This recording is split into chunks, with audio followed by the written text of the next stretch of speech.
ജീവിക്കുന്നു ഞങ്ങളിലൂടെ പോരാട്ടത്തിൻ നാളുകളിൽ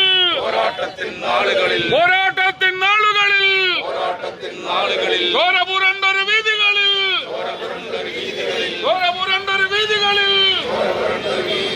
ഞങ്ങളെയാകെ നയിച്ചു സഖാവേ,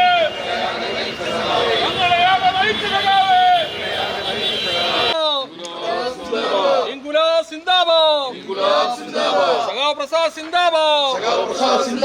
ഇല്ല ഭരിക്കുന്നില്ല, രക്തസാക്ഷി ഭരിക്കുന്നില്ല, ജീവിക്കുന്നു ഞങ്ങളിലൂടെ. ഇൻകുലാബ് സിന്ദാബാദ്, സെപ്റ്റംബർ 7 സിന്ദാബാദ്. പ്രിയപ്പെട്ട സഖാക്കളെ, അനശ്വര രക്തസാക്ഷി സഖാവ് എം എസ് പ്രസാദിന്റെ 41ാമത് സ്മരണ തുടിക്കുന്ന ബലികുടീരത്തിൽ എത്തി